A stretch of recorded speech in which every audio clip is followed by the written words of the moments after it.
Hi everybody, today we're going to go through the circle exam question 2011 paper 2. So here's the question. The line x plus 3y equals 20 intersects the circle, and the circle is given at the point P and Q. So we'll draw a circle and we'll draw just a line, just a general line, and we know that these hit at P and Q. The question is asking us, find the equation of the circle. So we're looking for an equation of a circle that PQ is the diameter. In other words, we're looking for kind of a circle that goes somewhere like that. Okay, so that's what we're looking, the equation of that circle. So remember, in order to find an equation of a circle, we need to know the center of the circle, and we need to know the radius of the center of the circle. So in order to find the center, this is the point we're actually looking for, and then we're looking for the radius, which will be basically the distance from here to here, or maybe the distance from P to Q, and we'll divide it to 2. So how do we get into answering this question? So the first thing we're going to do is find the points PQ. Once we have PQ, we will know that the point, the center, will be the midpoint of that, because PQ is the diameter. So we'll use midpoint to find that point, the center. And then once we have the center, we can do the distance between the center and the P or Q and get the radius. So the first thing I'm going to do is find the point of intersection. To find the point of intersection of two equations, any formulas, is to do simultaneous equations. One of these is not linear, which is the circle one. So I'm reminding you, when we do one linear and one not linear, we take the linear first and we figure out what is x or what is y in the given equation. So I'm looking at my second equation, which is the linear one, and I'm going to rearrange to get x equals 20 minus 3y. Now I know how much my x is in terms of y, so I sub that into the first equation of the circle. So I get 20 minus 3y to be squared plus y squared minus 6 times, again, 20 minus 3y minus 8y equals 0. And at this stage I have to multiply everything out. So 20 squared is 400 minus 120y plus 9y squared plus y squared. Now multiplying this, minus 120 plus 18y minus 8y equals 0. So we tidy up. So we have 9y squared, and y squared is 10y squared. Then we have minus 120y plus 18 minus 8. So it's minus 110y. And then we have the free numbers 400 minus 120, which is 280.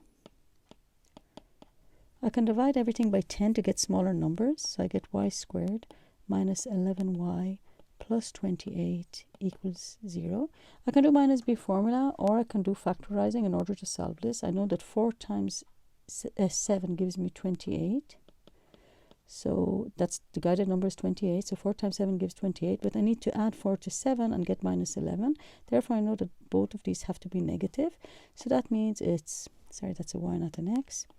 So it is y minus 4 and y minus 7. Those are my factors. So one option I have is that y minus 4 equals 0. That means that y is 4. And the other option I have that y minus 7 is 0, which means y is 7. Now I have my two y's. So for each y, I have to figure out what the x is. I take those y's and I sub them back in here to get what the x is for each one of these. So x equals 20 minus 3 times my y, and my y is 4. So that's 8. So the point is 8, 4. That's one point. And the other option is x equals 20 minus 3 times 7. 3 times 7 is 21, which gives me minus 1. So the point is minus 1, 7. Now I'll go back to my picture, and I mark that on my picture. So I have one of the points, and this is random. It doesn't matter which one I'm marking. So one of them is 8, 4, and the other point is minus 1, 7.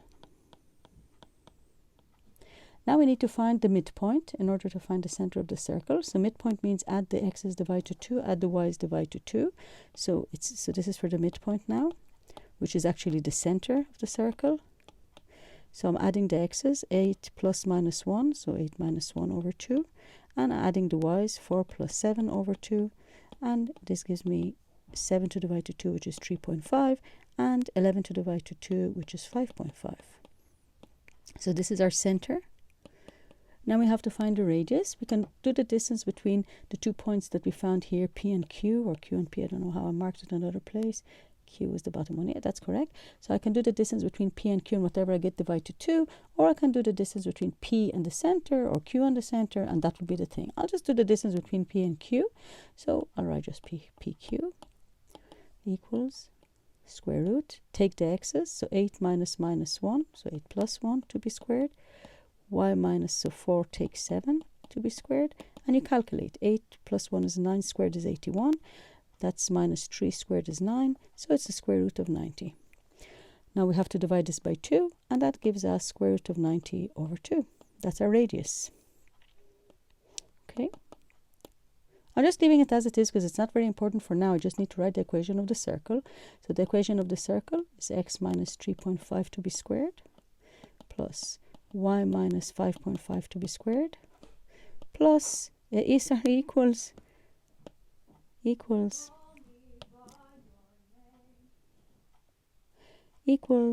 my radius to be squared.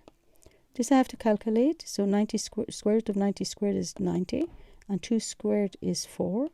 So 92 divided to 4, and whatever that gives us is 22.5 if I'm not mistaken. Perfect, and that's the equation of our circle. The second part of the question is telling us the center of a circle lies on this line, and the x-axis and the line y equals 6 are tangents to the circle. So we'll draw that. So I have here my x-axis, and I have the line y equals 6. Okay, and the y-axis is somewhere here in the line. I don't know where it is. I'm not interested really in my y-axis. They're also telling me that the center of the circle lies on this line, and this line has a positive slope, so I can just make the line going somewhat positively like that maybe, and mark my center. Doesn't really matter how we draw it. This is just to get an illustration. So the first thing I'm looking at, and the question is asking us find the equation of the circle, of course. So to find the equation of the circle, we need the center of the circle, and we need a radius. Okay, so the fact that the circle is lying between the line x and the line y equals 6 means that the distance between the two furthest points of the circle is actually 6, because the x-axis, the equation of the x-axis is y equals 0. So if the distance between this point here and the point down here is 6, I know that the radius has to be 3. So this is straight away, I know that my radius is 3.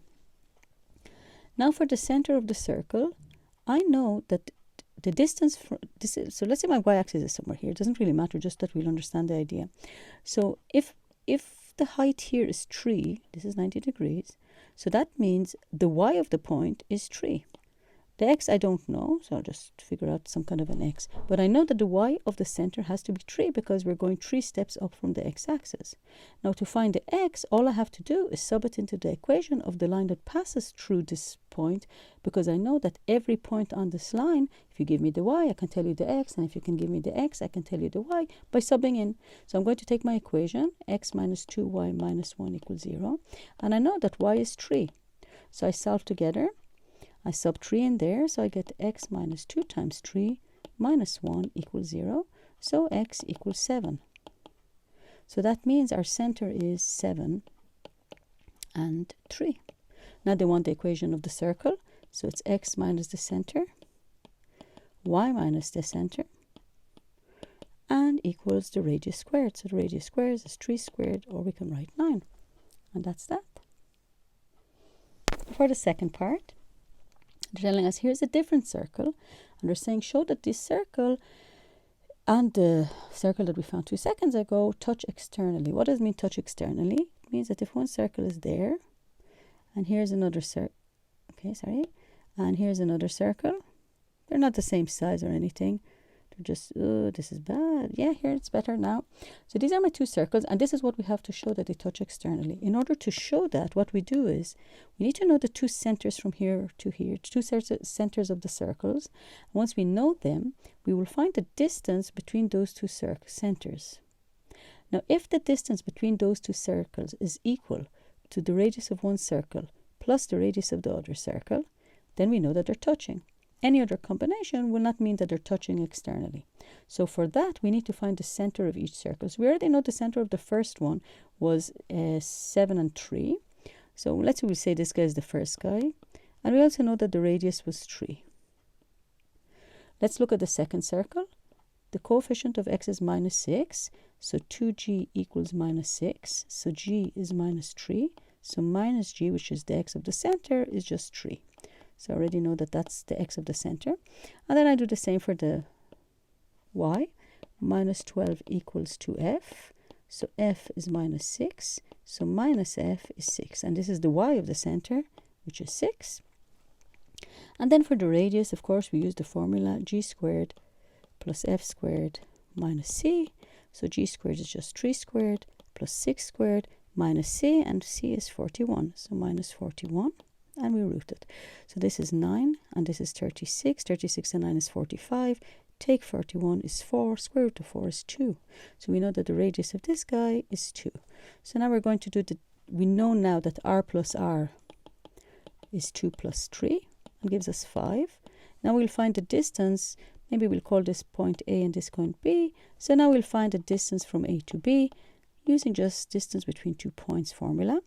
And remember that we found the center of point A. We know that it is 3, 6. And the other point is 7, 3. So we take the x's, 7 minus 3 to be squared, plus 3 minus 6 to be squared. And we calculate. 7 take 3 is 4. 4 squared is 16. 3 minus 6 is minus 3. Minus 3 squared is 9. And 25, square root of 25 is 5. So we're looking at that 5 equals 5. We'll just write it down. R plus R equals D, therefore touching externally. That's it. Thank you very much. I'll see you next lesson.